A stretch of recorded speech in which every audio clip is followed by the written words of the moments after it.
Supongo que aún tienes en la memoria el esquema que te puse en el vídeo de la teoría de los contrastes de hipótesis, y me refiero a este cuadro.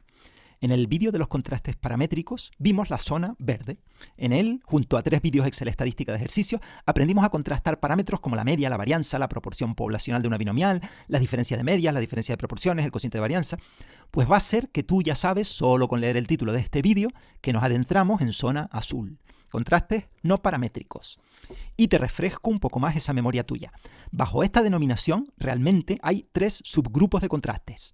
Por un lado, y por ahí comenzaremos en 3, 2, 1, tenemos unos contrastes que sirven para contrastar la propia distribución de la variable poblacional. Es decir, aquí no vamos a presuponer, como hacíamos en la mayoría de ejercicios paramétricos, que la distribución es normal.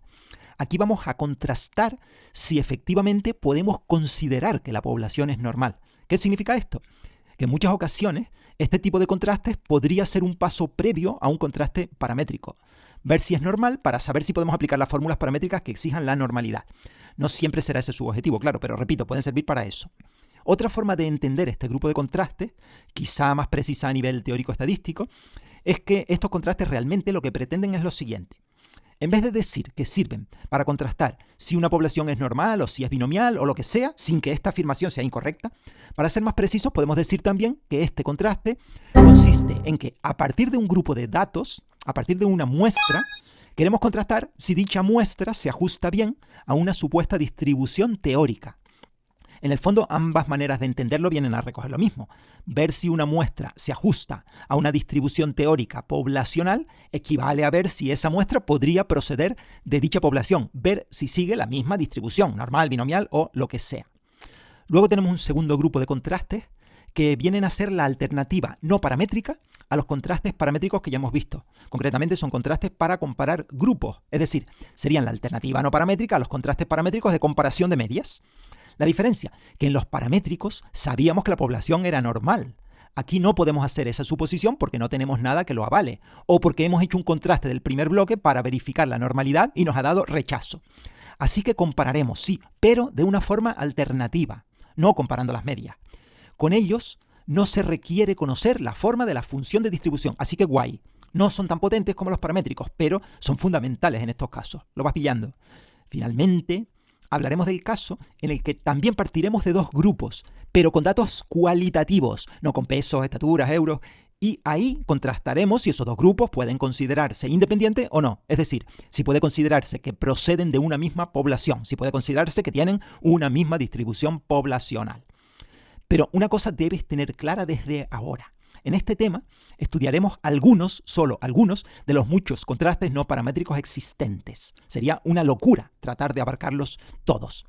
Bienvenido al fascinante mundo de lo no paramétrico. This is a Super Profit Production. Antes de empezar, nunca está de más repasar vocabulario estadístico porque puedes necesitarlo alguna vez en tu vida. Hoy presentamos el término full malicioso. Dícese de aquella persona que, aparte de no leer mis novelas, actúa con malicia en su día a día. Algunos incluso son profesores universitarios.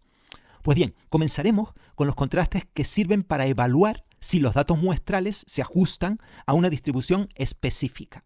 Esos son los que veremos en este vídeo.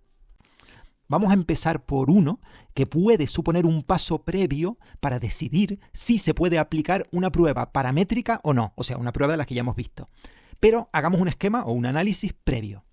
En los contrastes paramétricos estudiados, partíamos siempre o prácticamente siempre de la normalidad. ¿Recuerdas los enunciados de los ejemplos? Suponiendo la normalidad y con un nivel de significación del 5%, dábamos por hecho que la variable era normal. A ver, si la muestra es grande, repito, si la muestra es grande y estamos estimando una media o una comparación de medias o una proporción o una comparación de proporciones, da igual que la distribución de la población sea normal o no, porque el teorema central del límite nos garantiza esa normalidad para nuestro estadístico de contraste. El problema surge con muestras pequeñas o también cuando estamos contrastando una varianza, por ejemplo, porque el teorema central del límite no es aplicable para chi cuadrado ni para f de Snedeker. Repito el estado de la cuestión con esta tabla. Para no liar el esquema con infinitos contrastes, cuando hablo de media, incluyo los contrastes para la comparación de 2 medias. Cuando hablo de proporción, incluyo el contraste para la comparación de 2 proporciones. Y cuando hablo de varianza, también incluyo el contraste de la comparación de varianzas. Si contrastamos varianzas, pues o bien partimos de suponer la normalidad, y en tal caso podremos aplicar el contraste paramétrico que ya explicamos para varianza o para comparación de varianzas. O bien, si no podemos asumir la normalidad, en principio no podemos hacer el contraste paramétrico, sino que tendríamos que acudir a algún contraste no paramétrico de entre la enorme variedad existente. He dicho en principio, no lo olvide. Si estamos contrastando medias o proporciones, pueden suceder dos cosas. Que podamos asumir la normalidad, o sea, que tengamos información de que partimos de una normal, entonces podremos aplicar uno de los contrastes paramétricos que ya hemos estudiado. O bien que no la podamos asumir. En este segundo caso, a su vez, se abren otras dos opciones. Uno, que la muestra, o las muestras si se trata de dos poblaciones o grupos, sea grande. En tal caso, también podremos aplicar un contraste paramétrico gracias al teorema central del límite. Y dos, que la muestra sea pequeña. En tal caso, no podríamos aplicar un contraste paramétrico. En principio. Sí, otra vez, en principio. Lo ideal o lo preferente siempre es un contraste paramétrico, porque es mucho más preciso, mucho más robusto, mucho mejor que uno no paramétrico. Recuerda que el mundo no paramétrico se mueve entre las penumbras. Eso no significa que sea malo, pero sí peor que el mundo paramétrico. Solución mágica. En esos casos en los que de entrada no se puede aplicar un contraste paramétrico, o sea, casos en los que no tenemos información o evidencias de que puede asumirse la normalidad, podemos hacer una cosa, aplicar el supercontraste de Shapiro-Wilk. ¿Por qué lo llamo supercontraste? Pues porque sirve, nada más y nada menos, para probar si la distribución de la población puede considerarse normal o no. Si el resultado de este contraste no es el rechazo, podremos asumir la normalidad. ¿Cómo lo ves? ¿A qué es un supercontraste? Hay una cosa realmente flipante, y es que la gran mayoría de profesores de estadística, entre ellos todos los que yo conozco, no explican este contraste en sus clases, nunca lo incluyen en su temario, no lo dan, no está en sus programas, es algo totalmente incomprensible. ¿Qué he hecho yo? Preguntarle al ChatGPT por qué ocurre eso. El ChatGPT me da la razón, este es uno de los contrastes más importantes porque es que verifica la normalidad. ChatGPT, ¿por qué la gran mayoría de profesores no explica el test de Shapiro-Wilk? Bueno, pues ChatGPT va y me da un montón de razones, una batería de razones, pero bueno, yo te las resumo. Todo se reduce a que son unos profesores full maliciosos. Sé que soy muy molesto, pero voy a repetir de nuevo porque esto es necesario que lo entiendas bien. Puede que simplemente por el tipo de variable, estaturas, distancias planetarias, etc., consideremos que la variable es normal. Por el tipo de variable o por otras pistas como estudios similares, información complementaria, etc. Pero ¿y si no tenemos constancia de esa normalidad? Pues habrá que contrastarla, habrá que hacer un contraste previo para saber si es normal o no. El test de Shapiro-Wilk. Si es normal, pues aplicaremos luego el test paramétrico TD-Student para muestras pequeñas.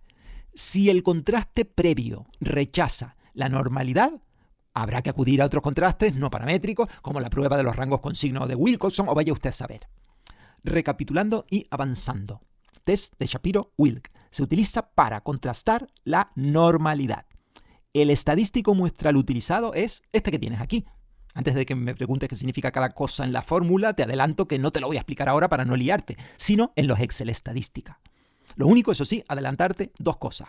Uno, que el Excel no tiene una función directa para este contraste, pero utilizaremos el Excel de todas formas.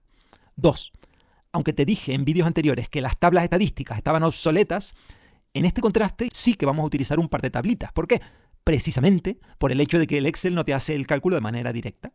Habría otra alternativa, que es utilizar cualquier otro programa específico de estadística que sí te dé el valor de este estadístico, pero no merece la pena meternos con un nuevo programa solo por un test concreto. Seguiremos con el Excel y utilizaremos las tablas de Shapiro-Wilk. Pasemos a un segundo tipo de contraste de adecuación o adherencia de una muestra a una distribución teórica. La prueba de bondad de ajuste chi-cuadrado de Pearson. Para ser intuitivo contigo, podrías entender esta prueba como una especie de generalización de la prueba de Shapiro-Wilk. Digo generalización en base a para qué sirve solo a eso, porque esta prueba no tiene nada que ver en cuanto a metodología con la de Shapiro-Wilk. Lo que quiero decir es que, así como Shapiro-Wilk se usa para ver si una muestra procede de una distribución normal, pues ahora vamos a ver eso mismo, pero no específicamente para la normal, sino para cualquier otra distribución. Es más, la prueba de bondad de ajuste también podría utilizarse para contrastar la normalidad. Lo que ocurre es que el test de Shapiro-Wilk es infinitamente mejor, mucho más fiable para el caso normal, pero solo sirve para el caso normal. En definitiva, un test de bondad de ajuste se emplea para decidir si un conjunto de datos, una muestra, se adhiere a una distribución hipotética, a una distribución de probabilidad determinada. Es decir, es una prueba de concordancia entre una distribución hipotética y una distribución muestral.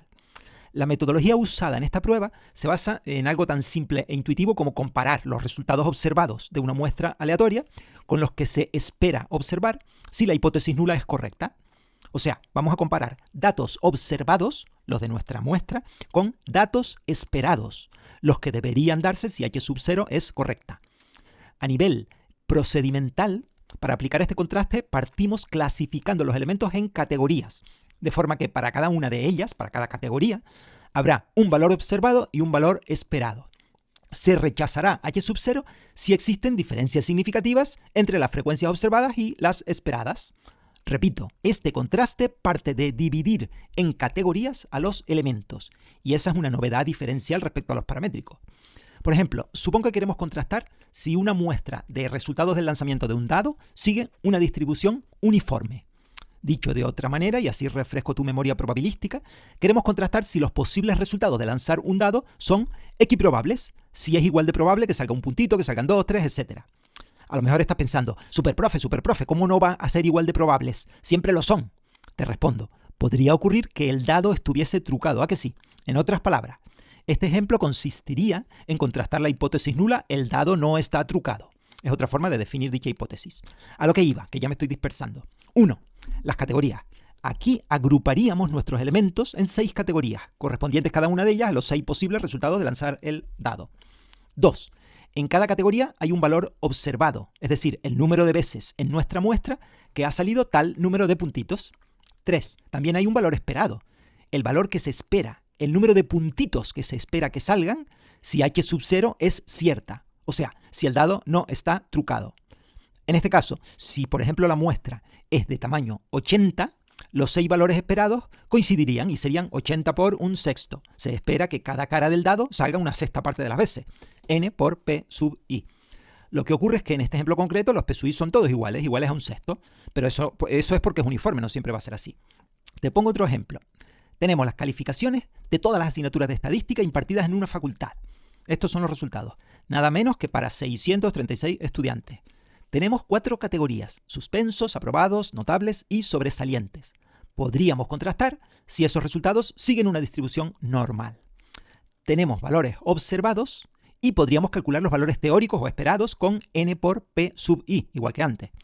¿Cómo se calculan esos p sub i? O sea, las probabilidades teóricas de que, siendo cierta h sub 0, suponiendo la normalidad, un estudiante suspenda, eso sería p sub 1, o saque un notable, eso sería p sub 3, etc. Pues se calcularían esas p sub i como aprendimos a hacer en el bloque de la teoría de la probabilidad, calculando la probabilidad de que x esté comprendida entre 0 y 5, entre 7 y 9, etc. Eso ya lo recordaremos en el Excel, no te preocupes.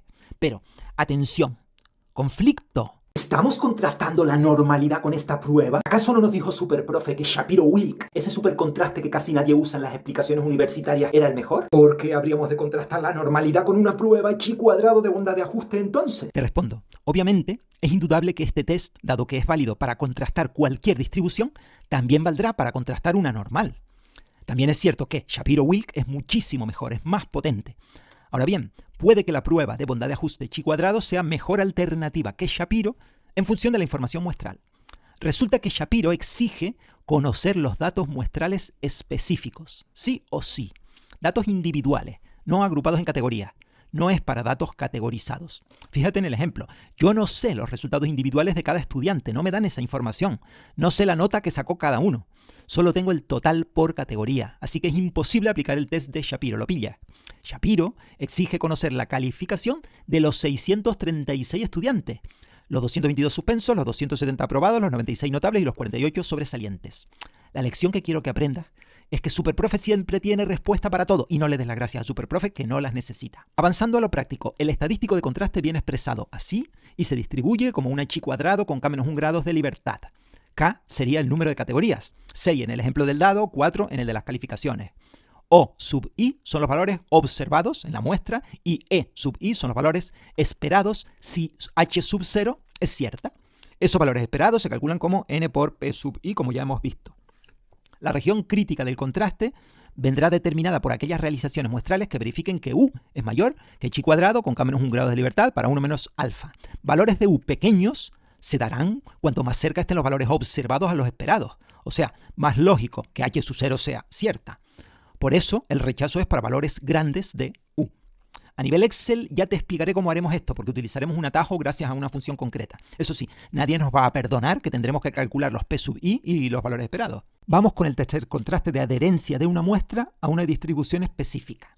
Hasta ahora hemos hablado de Shapiro-Wilk, que sirve solo para contrastar la normalidad, y de la prueba chi cuadrado de bondad de ajuste, que sirve para contrastar cualquier distribución y exige que los datos estén agrupados en categorías. Ahora presentamos el test de Kolmogorov-Smirnov, exclusivo para variables continuas, incluida la normal. ¿Incluida la normal? Sí, eso significa que tenemos una tercera opción para probar si una muestra puede distribuirse normalmente. Y tú dirás, a ver, superprofe, que me va a explotar toda la cabeza. Pero no te alarmes, que al final de este tema te presentaré una tabla resumen y un árbol de decisión para saber cuál se aplica en cada caso. Aunque ya te lo adelanto, chi cuadrado solo se usa para contrastar la normal si los datos están categorizados. Shapiro y Kolmogorov se usan cuando conocemos los datos en bruto, no agrupados en categorías. Pues bien, entre Shapiro y Kolmogorov, ¿cuándo se aplica uno y cuándo el otro? Sencillo. Shapiro-Wilk lo que hace es contrastar, probar si una muestra, un grupo de datos, tiene un comportamiento normal. Ver si siguen una distribución normal, pero una distribución normal cualquiera. Kolmogorov-Smirnov lo que contrasta es si los datos se adhieren, siguen una distribución normal específica. No cualquiera, sino específica, concreta. ¿Qué quiere decir eso? Distribución especificada, que conocemos exactamente su media y su varianza. Esa es la diferencia. Shapiro te dice si tu muestra es normal. Kolmogorov te dice si tu muestra es una normal muy concreta, una normal de la que se sospecha que procede la muestra. Pero tranqui, luego te lo esquematizo, no te preocupes. Otra cosa, y no lo tomes como una putada, que no lo es. También con Kolmogorov, excepcionalmente, utilizaremos una tabla para buscar puntos críticos, lo mismo que hicimos con Shapiro. El test de Kolmogorov-Smirnov se basa en una comparación entre la función de distribución observada de los datos muestrales ordenados y la de la distribución que pretendemos contrastar, o sea, la que aparece como hipótesis nula. Si las diferencias entre tales funciones son significativas, se rechazará h sub 0. Ya veremos cómo se hace esto con el Excel y con la ayuda de una tabla, como te acabo de decir. Lo único que te adelanto es una especie de, digamos, los pasos a seguir. Primero, ordenamos los datos. Segundo, calculamos la función de distribución, o sea, la función acumulativa de probabilidad, de la muestra ordenada. Vamos a llamarla S sub n.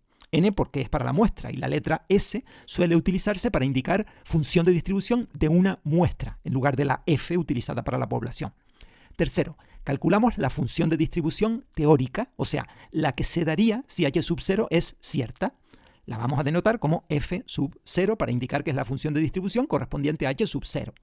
Cuarto, restamos los valores de esas funciones y nos quedamos con la diferencia máxima, a la que llamaremos D.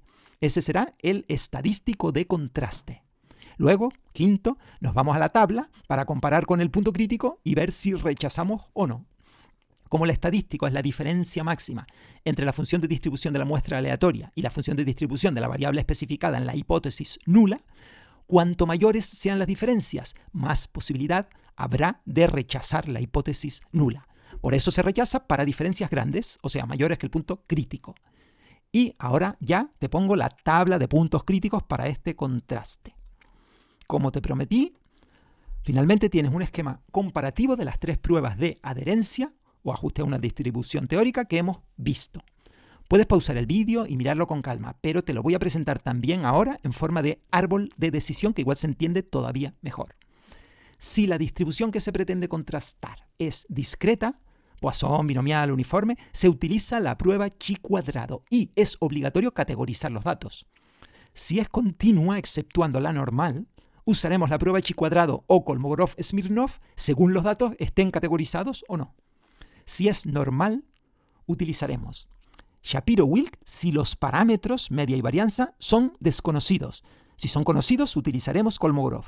El test chi cuadrado solo lo utilizaremos si no disponemos de los datos en bruto, sino categorizados.